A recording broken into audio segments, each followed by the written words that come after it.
College football is right around the corner, and one of the matchups that everyone has circled is Colorado at TCU. I'm going to talk about that and more on today's episode of Locked On Buffs. You are Locked On Buffs, your daily podcast on the Colorado Buffaloes.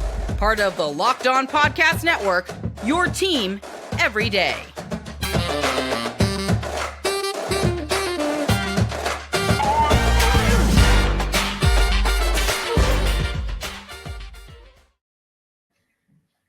What is up, everybody? This is Locked On Buffs. I'm your host, Kevin Borba. Today's episode, we got special guest, Jamie Plunkett, who covers TCU for the Horned Frog Blitz and for 24/7 Sports. Jamie, how you doing?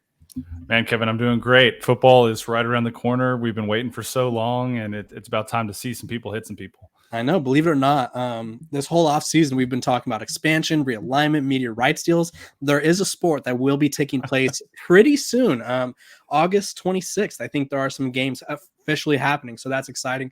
Today's episode, we're going to be talking about the TCU matchup for Colorado and TCU from both perspectives. We're going to talk about what's changed for each team, and then we're going to talk about the Big 12 landscape. So without further ado, let's dive right into this game.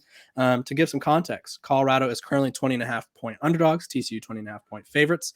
The game is in Dallas. TCU is obviously coming off of arguably their best season, maybe in program history, or one of their best seasons in program history. They made it to the playoff. They made it to the championship, lost to Georgia. Talk about the matchup and how you see it happening, or what you see from TCU's perspective.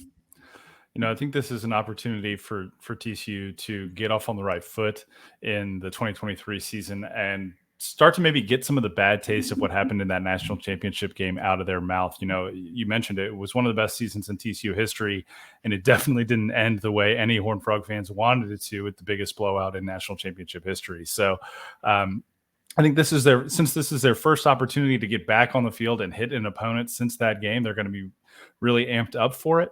They've got a lot riding on this game as well. It's their biggest non-conference game this year. Obviously, Deion and all of the storylines that are surrounding Colorado add a little bit of extra hype. It's going to be on Fox. It's big noon kickoff. It's all of the things that you're looking for in a big non-conference matchup in week one of college football season. So I think from a TCU perspective, there's a lot of hope there. There's a lot of opportunity to maybe move forward from that foul taste of the national championship game left. And it's an opportunity, too, to kick off the campaign that says, hey, this wasn't a one-hit wonder situation. TCU is here to play big boy football for a long time to come. Okay. One of the things that I think changed from last season to this season for TCU specifically is the quarterback situation. Obviously, Chandler Morris was the unanimous winner, it felt like, coming out of fall and spring camp. He just, based off reports and just the vibes from TCU, he just looked better than Max Duggan. And then when push came to shove, he kind of struggled and then got injured, and then Max Duggan took over and never looked back. What does this team look like now? Obviously, we're going to go over what's changed, so don't dive into all of the changes, but what is this team how do they build off that with so many different people? I think the fact that Chandler had the experience of winning a competition in fall camp last fall helped him this fall. We saw him last year when, I think it was around the Oklahoma game when Chandler was healthy again. Max had started the last few games. TCU was kind of clicking on offense. And I think that was when he and the rest of the fan base started to realize, oh, Chandler's probably not going to get this job back this year. And from that point forward, he was the consummate teammate. He was an excellent leader in the locker room. He did everything he could to support Max and help Max out in game prep week to week. Was on the sidelines. You could see him on the iPad with Max, like figuring things out, breaking down coverages. All that he was doing everything he possibly could to help the team win. And that's something that you want to see from a quarterback when they go through what Chandler went through last year, winning the job, losing it to an injury, and then just never being able to get back out on the field again. And I think he brings that experience into a season where now he's ready to show that, hey, I won the job last year. I can be the guy that runs this offense and leads this team. And he's got another year of anticipation ready to kind of let that loose. Gotcha. Okay. One of the things that interests me the most, and I think this is, I mentioned earlier, Colorado's 20.5-point underdogs. Obviously, TCU comes in as they're going to be probably a top 20 team. I believe they are 17th or around there. Mm-hmm. They're going to come in ranked. They have some confidence from last year, even though it didn't end how they wanted. The program is trending in the right direction. Sonny Dykes, though, made interesting comments the other day with On3's Andy Staples and talking about how he prepares for this Colorado team. I've kind of talked about it a few times on my show where I've basically said he has to look at Kent State offense. He has to look at Alabama's defense, and then he kind of has to pick which players he thinks will probably be standout players and just find their film from other schools. Can you maybe provide some insight on what that process is? Yeah, they're definitely stitching together a lot of film from different places. I'm sure they're watching the YouTube series that Colorado's been rolling out all fall camp too, to try and get any kind of information that they can. It's one of those situations where it's really unique. Not only is it the first game of the season for both teams, but it's also, hey, this is a beyond coaching staff, right? This is a completely different Colorado program than a season ago. I think you guys replaced 70 plus guys on the roster from a scholarship perspective. And so he's probably watching tons of film from some of these guys that transferred in from wherever it might have been, not just Kent State and Bama and Jackson State, to try and figure out what the game plan can be for Colorado. I think another thing, though, that is going to really help TCU in game one and beyond that is the fact that you're in year 2 of Sonny Dykes. So there's an established culture. There's an understanding of what practice is supposed to look like. There's an expectation of what players are supposed to do on and off the field, how they're supposed to take care of themselves, all of the kind of expectations that you're learning and kind of going through in year 1, that's established now. So I think there's a level of comfortability for TCU that says, hey, whoever we're playing on any given Saturday, we know what's expected of us. We know what the standard is for us, and we know how to go out and execute our game plan. So as much film as they're going to be watching from a variety of different places, and as ready as they're going to try and be for what Colorado throws at them, TCU is also coming from a place of understanding of, hey, we know what the winning formula is for us, and now let's go out and execute that. Okay. I have one final question before we move on to what has changed for each program. You hear 20.5-point favorites. I wrote about it today over at Athlon. You guys can go check it out. ESPN's Mark Schallback said that TCU might hang half 100 on them, so 50 points on Colorado. What do you think when you see these large discrepancies? Some people think it's going to be close, and then obviously the odds makers who little mystical powers I think they have sometimes are a little too close for comfort sometimes. What do you think when you see it's going to be a blowout or a close game? I'd certainly love to have the odds makers crystal ball for a game like this. It could go a ton of different ways for sure. I think that just compared where the programs are currently, it makes sense that TCU is such a big favorite. When you look at all of the things that TCU is trying to replace from a roster standpoint, when you look at the transition that Colorado's going through, I think it creates a lot of gray area where you're just not sure what this game is going to look like, who's going to end up stepping up for either team. But I think the foundation that TCU is working off of versus the foundation that Colorado is working off of feels like it gives TCU the advantage, at least at this point. Now, how that bears out on the field, you have no idea, but I think it's reasonable for TCU fans to be fairly confident. And I think it's reasonable for the odds makers and everybody who's trying to make a prediction about this game to kind of land where they have so far. Okay, that seems fair. I keep saying it on this podcast, and I feel like people get annoyed. But the best analysis I could give is we have to wait and see because we really don't know. And people are like, we need some insight. I'm like, when there's that many new players, and there's new players for both teams, and obviously there's a lot of new players for TCU on offense, and there's new players everywhere for Colorado. So there's a lot to wait and see about. And unfortunately, until we see something happen on the field, that is the only insight we could provide. Before we move on, I want you guys to know that this episode of Locked on Buffs is brought to you by eBay Motors. For a championship team, it's all about making sure every player is a perfect fit. It's the same when it comes to your vehicle. Every part needs to fit just right. So the next time you need parts and accessories, head to eBay Motors. With eBay Guaranteed Fit, you can be sure every part fits just right and for the first time around. Just add your ride to My Garage and look for the green check to know if the part will fit or not, or your money back. Because just like in sports, confidence is the name of the game, and when you shop on eBay Motors with over 122 million parts to choose from, you'll be back in the game in no time. After all, it's easy to bring home a win when the right parts are guaranteed. So you get those right parts, the right fit, and the right prices on ebaymotors.com. Let's ride. eBay, guaranteed fit only to U.S. customers. Eligible items only. Exclusions apply. That was a tough one to get out there. Okay, we're diving back in.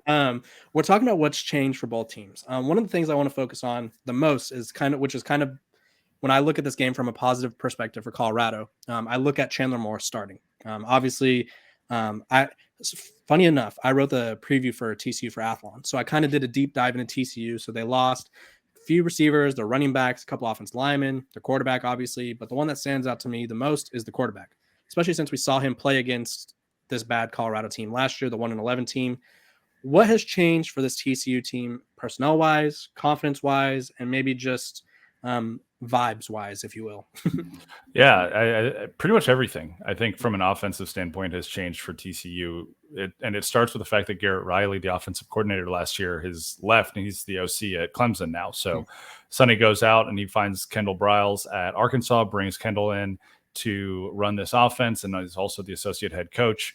Gives him a lot of responsibilities right out of the gate as he steps on campus. And he got to Fort Worth in like mid-February, early February. So he hit the ground running. They got spring practice up and going about a month after he arrived on campus.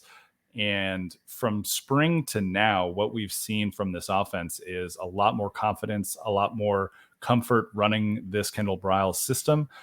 It still obviously has a lot of look and feel to a Sonny Dykes offense. You got a lot of four wide, you got a lot of guys going a lot of different places, a lot of pre-snap motion, that kind of stuff. But this is Kendall's offense, and he's trying to establish something a little bit differently than Garrett Riley did in 2022. And so when you start to talk about personnel, well, TCU has the personnel to run this offense because they have a lot of depth at wide receiver, despite losing guys like Quentin Johnston and Darius Davis. They have some decent depth at running back. They got Trey Sanders in the transfer portal from Alabama. JoJo Earl, a wide receiver from Bama, came in as well as John Paul Richardson, one of the best receivers on Oklahoma State's roster last year, right? And so you've lost a lot of talent. You've also brought in a lot of talent from the transfer portal, which has been a point of emphasis for Sonny Dykes since he got here at TCU. And so you kind of mix all that together, and what we saw throughout fall camp was an offense that was clearly still learning, but obviously gaining confidence. And they were getting confidence in the scheme. They were getting confidence in each other, executing what they were supposed to execute on any given play, gaining confidence in their coaches and in their OC. And so I'm really excited to see what that looks like when they finally hit the field on a Saturday, because they've been gaining some steam against this really experienced TCU defense all of fall camp. And now it's time to say, okay, was that just because they were playing the same guys and they were figuring out the 3-3-5 from Joe Gillespie, or is that because they're actually, growing into what this offense can potentially be? Yeah, I think the offense is definitely interesting because there's so many different changes you'd expect there to be kind of a learning curve. Do you think that learning curve is going to be big? And then talk about the defense a little bit, because one of the things I noticed when I did my deep dive was that they lost two guys that combined for about 55-ish, 60% of their sacks. So what does that defense look like now compared to last year? And does it improve? Because obviously there was some major flaws, as we saw against Georgia, which everybody had flaws against Georgia. So it's no shot against TCU. Yeah, no, I think, first and foremost, we walked into the locker room after the national championship game, and you could just see on a couple guys' faces that was A, not how they expected it to go, and B, I think they realized that there was, even a higher level of college football being played that they hadn't encountered yet that season. They went down to Austin and they beat Texas on a Saturday night. Didn't allow the Longhorns to score a touchdown. Great game. That was a great game. They hung 50 on Michigan in the Fiesta Bowl, right? Like, they had played some really quality programs and come out on top, but then that Georgia team was just a whole different ball game altogether. And so defensively, I think what they came into this spring and fall looking forward to was a year of Joe Gillespie's defense under their belt, a very clear understanding of where maybe some of the flaws in the system were. And okay, now we understand where our strengths are, where our weaknesses are. Let's work on and making those weaknesses some more strengths. And so throughout the spring and fall, we've seen them get faster. We've seen them get more confident. We've seen Gillespie start to kind of go deeper and deeper into his defensive play calling a little bit more, and just giving more to this defensive unit that, despite losing D. Winters and Dylan Horton, has a tremendous amount of experience coming back. I mean, you've got a fifth-year senior in Josh Newton, who in my mind could very well be a Thorpe finalist at the end of the year. You return every single starting safety off of last year's team. You get an experienced transfer in the portal from Florida cornerback Avery Helm, and then you move another guy who played a lot of safety for you into that D. Winters linebacker role this year in Nnamdi Obiazor, who has really taken to that role nicely, gained some good weight this offseason, and has the ability to do a lot of the same things that D. Winters did. So I think you talk about the back portion of this TCU defense, it's going to be one of the strengths of the team, and it's probably going to be one of the best secondaries in the Big 12 for sure. The defensive line is where the question marks are, because you've got Dominic Williams coming back. You bring in a couple freshmen who might be able to contribute a little bit, but the depth there is not nearly as strong as the depth in other places on this team. So it's a defense that I think will be decent against the run, will be much better this year than it was last year against the pass. And there's an opportunity for the defense to maybe carry a lot of this team's water while the offense is still kind of working out some of the kinks and trying to get up to speed a little bit. Okay, before I dive into a matchup that interests me the most in this game, the two-part Ultimate College Football Preview is live on Locked On Pac-12. All the Pac-12 podcasts got together and we talked about everything that we could expect in this upcoming season of what will be the probably the best and final season of Pac-12 play. So it's available on YouTube and wherever you get your podcast. Part of the Locked On Podcast Network. Your team every day, so go check that out. You mentioned the defensive line, and that's kind of the matchup I've circled. Colorado's offensive line versus TCU's defensive line. Colorado's offensive line is kind of the weakest unit, I would say, right now. There hasn't really been many positive reports. It's kind of, they have a couple returning guys, but a lot of these guys started at FCS programs like not Kent State, but Montana State. They started at Kent State. There's just a hodgepodge of guys, to say the least. And so we don't really know how good that the offense can be. They got great weapons all over the place, but the offense line is kind of, if you got a bad one, it doesn't matter how good your weapons are because your quarterback needs time to get the ball off. And so talk about the matchup in the trenches, because I think last year it was kind of a mismatch as well. But this year, could it be more even, or do you think that TCU secondary and linebacker group can kind of make up for the inexperience? I think the last point you just made, the secondary and the linebacking unit making up for a little bit of the defensive line inexperience, is going to be really big for TCU. But you also have some just raw talent on that TCU defensive line that we just don't know really what it is quite yet. We know what Dom Williams is. He's a known commodity at this point. He played most of last year as a true freshman, as a 17-year-old, and was commanding double teams right out of the gate against Colorado because of his size and his ability at that nose tackle spot. So he's a guy that's kind of a known commodity. You bring back a defensive end in Caleb Fox, who put on some good weight this year, hoping to get some big things out of him. We'll see how he plays at the edge. And then you've got some younger guys too. There's another true freshman nose tackle who's primed to get some really, really significant playing time. His name's Marcus Deal from Garland. He's about 40 miles away from TCU, is where he grew up. He was a 4-star kid in Texas who has played a lot of nose tackle this fall and a lot of right edge this fall as well. So there's an opportunity to get a couple 315, 320-pound defensive linemen out there against some of these Colorado offensive linemen who are a little bit undersized, comparatively speaking. And then you've got another defensive end in Paul Oyewale, who the coaching staff absolutely loves. He's a sophomore this year. I saw him in person for the first time this fall after, not seeing him since the spring. And he's huge. I'm 6'3", and I was craning my neck to look up at this kid. He's 19 years old. He's like 6'6", 265-pound defensive edge who they're really expecting a lot out of this year. So he's a guy to watch as well. Number 97, Paul Oyewale. But again, it's one of those things where just all of the things that happened this offseason with however many guys Colorado had transferring in on the line, plus the inexperience and the youth of TCU on the defensive line. I agree with you. I think it's a big matchup to watch. I have no idea how that's going to work out for either team at this point, but it will be a key factor because, like you said, if the offensive line isn't going, the whole offense isn't going to go either. Yeah, I think that matchup kind of stands out to me, and obviously we just talked about if they struggle, it makes it tough on the offense. And I wonder if the speed of the offense for Colorado would pose any issues for TCU. Obviously, the Big 12 was always known for offense. I think they've gotten better at defense, but people like to push that Big 12 doesn't play defense narrative, so we're going to pretend that's still a thing. But no, in all seriousness, I think Colorado's speed will kind of make up for maybe what they lack in, I guess, skill or talent on the offensive line. And then they just have weapons all over the place. And I think Deion Sanders going up against a defense like TCU would obviously be his first Power 5 defense that he's faced. And it's going to be interesting to see how his skill set translates. We saw it in the spring game. He likes to throw to Travis Hunter, and he likes to show off his arm. And so I'm curious to see how often he tests this veteran secondary who maybe will kind of try to bait him into throws because he has a huge arm. One of his coaches who used to coach in Nevada compared his arm to Carson Strong. And if you didn't watch any Mountain West Beyond After Dark, like Mountain West at like 11 p.m., Carson Strong could huck that thing. So that's pretty high praise for his arm. Do you have any insight on how they're preparing for Shedeur? I think they're preparing like they do for any of the Big 12 quarterbacks that they see this year and saw last year. I mean, there are a lot of good quarterbacks in this league. Shedeur Sanders is going to be another one next year when Colorado joins the Big 12 officially, and they're definitely not taking him lightly. I mean, what he did at Jackson State last season, that's significant. Playing time against really good competition, and so they're not taking him lightly.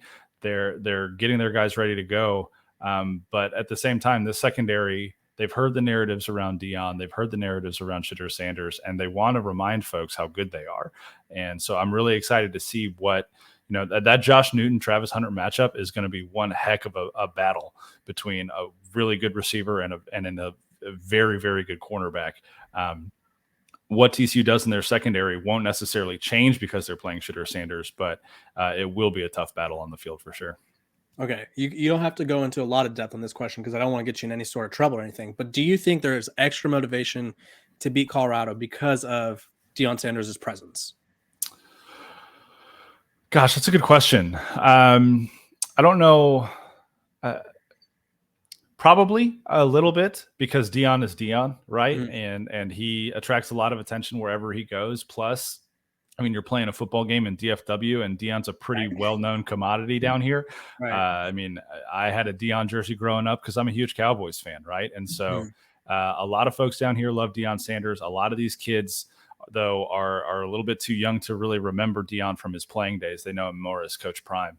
Mm-hmm. And even in that instance, these guys, right? He's coached a lot of them. He knows a lot of them. He's recruited a lot of them. And they want to beat him, right? They want to win. They want to beat Coach Prime. They want to welcome him to the Power Five. They want to welcome him to the Big 12 in a way. And there's definitely a little bit of extra motivation there from a player standpoint. From a coaching standpoint, I think it's game one. You want to see what you've got out there on the field. And, you're more concerned with how your team looks than the guy who's wearing the headset on the other sideline, I think. Yeah, I think I talked about on yesterday's episode, specifically the fans and maybe the players as well. You either love Deion or you love to hate him. And so I think we're going to see that a lot this year. If Colorado wins, it wouldn't surprise me if they jump into the top 25, maybe like towards the bottom.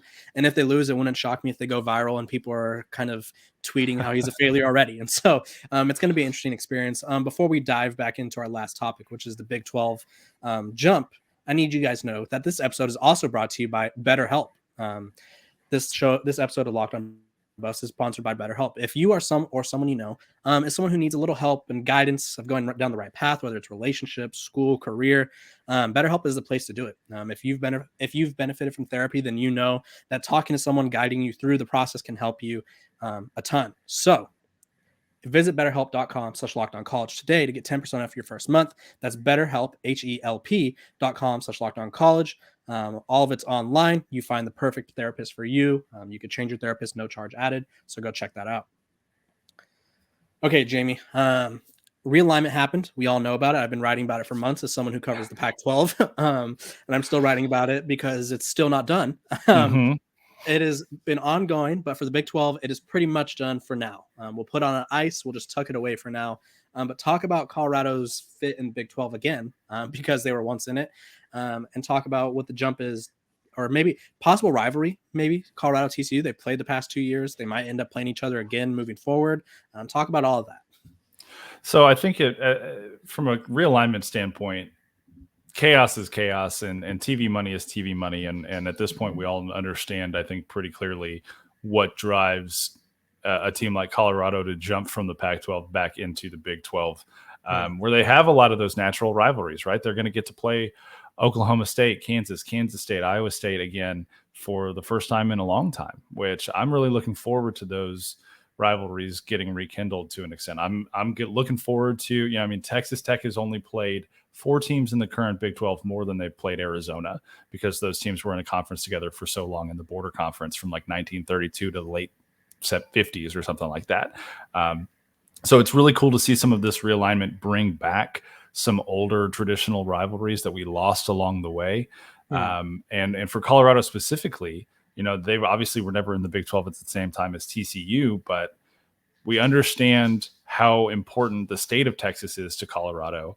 And so they're going to take those games against Texas teams very seriously. I don't know that they'll necessarily have more motivation to win those games, but they're going to take those games really seriously because that's such a fertile recruiting ground for so many schools outside of the state. And so, as TCU, that you're always going to get Colorado's best shot. You don't want to lose conference games to Colorado. You don't want to lose conference games to one of the newcomers like TCU. Beat so many Big 12 teams when they were the newcomer, and it kind of frustrated everybody, rubbed them the wrong way. And so I'm looking forward to Colorado being in the conference. I grew up in DFW. I remember very clearly Colorado being a member of the Big 12. And so I'm looking forward to what they bring to the Big 12, not only from a football standpoint, from just a hype standpoint with Deion, seeing some of the other sports maybe get some life injected back into them. I think it's good for the Big 12. Now, on the Pac-12 side of things, obviously, it's really disappointing to see a conference go by the wayside that's meant so much to an entire coast for the last 100 years. It's disappointing that it's come to this in a lot of ways. And I hope that the remaining 4 schools find some semblance of a landing spot. But that's just kind of the nature of the beast at this point. And Brett Yormark did an excellent job of getting ahead of things from a Big 12 standpoint, of getting the contract signed for a media rights deal, of getting the 4 teams prior to the 4 corner schools acclimated to the conference really well, and then being continually aggressive, not only in a realignment, not only from a realignment standpoint, but also just from hey, here's what we're going to do with our media rights deal the next time, because he's already starting to set the table for what's going to come in 2030. So it's been really interesting to kind of watch all fall out like it has. But ultimately, I think Colorado and the Big 12 are going to be a really fun partnership that's going to benefit both parties. Yeah, I'm glad you mentioned the Pac-12 and how sad it is, because I have a soft spot for the Pac-12. That was my first employer out of school. Yeah. I worked for the Pac-12 networks, and so very disappointed to see all those talented people likely be unemployed by this time of next year. But for Colorado in the Big 12 to kind of take a perspective from the Pac-12, they never really fit. I think the biggest argument against Colorado going back to the Big 12 was the alumni base was a lot of Pac-12 areas, California, Arizona, and all that. And then they recruit well in California. They kind of have always attracted well to the West Coast. It's just they never really fit. They didn't find success. They never really had a rival. And they kind of, I think it didn't help that they had a lot of coaching issues and a lot of issues with the higher ups throughout the years. They just now started to be able to use the transfer portal, and it's working in terms of hypothetically. And obviously we see the roster building, but I think Colorado and the Big 12, I think Colorado and TCU both have a chance to kind of supplant themselves as the face of the conference, as well as Utah. I think if everything goes well for Colorado, obviously they're not going to be the face if they continue to struggle. But if Coach Prime leads his team to success, I think Colorado could kind of cement themselves as one of the premier teams in the Big 12. Because right now, I would say, and you could totally jump on and disagree if you do, but the Big 12 is up for grabs in terms of who's the face. I think if you ask 100 people, you'd probably get 100 different answers. You'd probably get some Baylor, some TCU, some Iowa State, some maybe UCF, whoever you may ask, depending on where you ask, Utah as well. I think it's up for grabs. What do you think about that? Yeah, I think every fan base has a reason to be confident right now. When you lose a powerhouse like Oklahoma, who won the league over and over and over again, and when you lose a brand like Texas, who hadn't won the conference since 2009, but still kind of was in the conversation every year just because of who they are, it does leave a huge void to be filled. I think the front runners right out of the gate are probably TCU and Kansas State, just because of where they've been most recently, both making a New Year's Six Bowl last year. I think Oklahoma State has to be in that conversation as well. Texas Tech's trying to force their way into the conversation as much as everybody wants to just ignore them. Everything runs through Lubbock until it doesn't, which is pretty frequently. And, Central Florida's putting together one heck of a recruiting class right now. They've got, I think, 9 or 10 4-stars on their roster for 2024. And everybody's kind of loading up for that race, and it's going to be really interesting to see where the chips fall. But right now, I think the teams that are wearing purple on Saturdays have the advantage just because of what's happened most recently.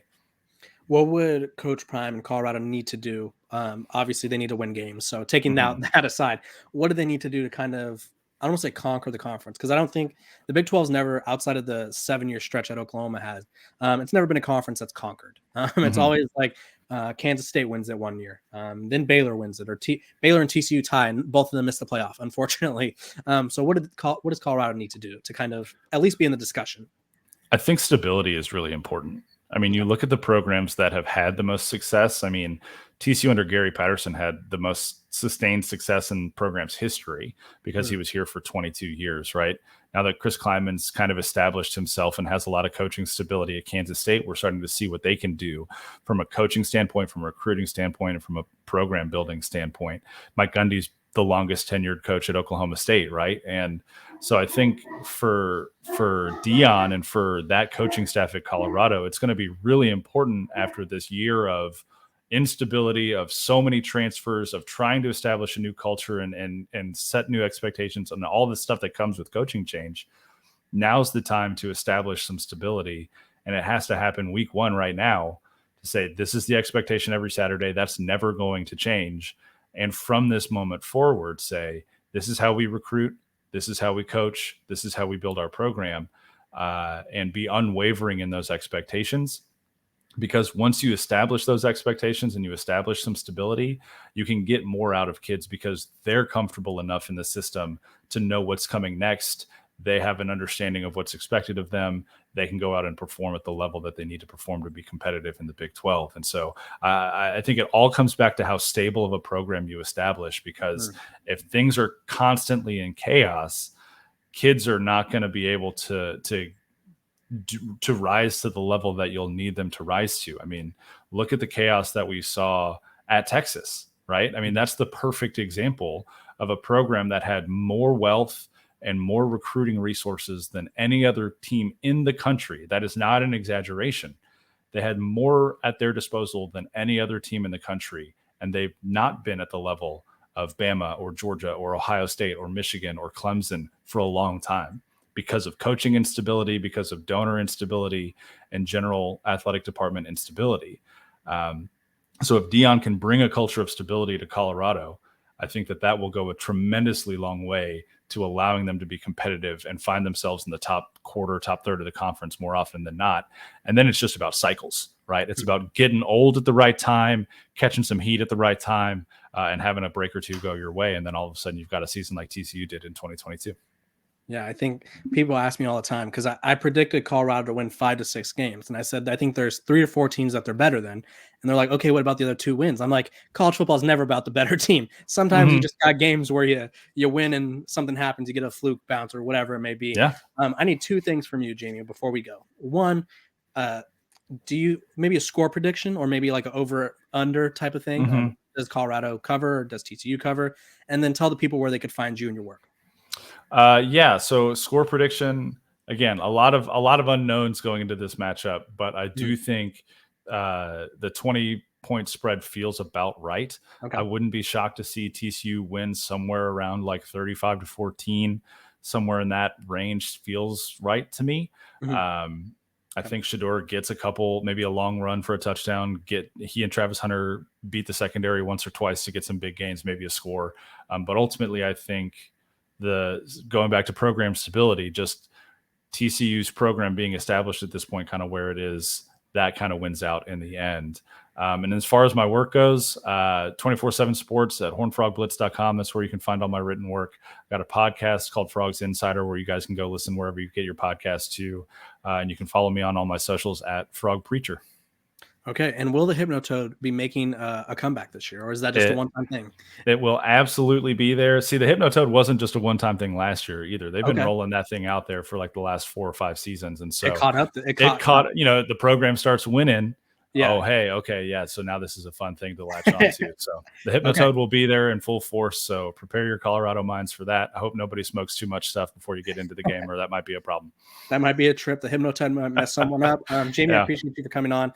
This podcast, like all of them, are free and available wherever you get your podcasts. Make sure to like, subscribe, and follow. I appreciate you guys, and you guys have a great day.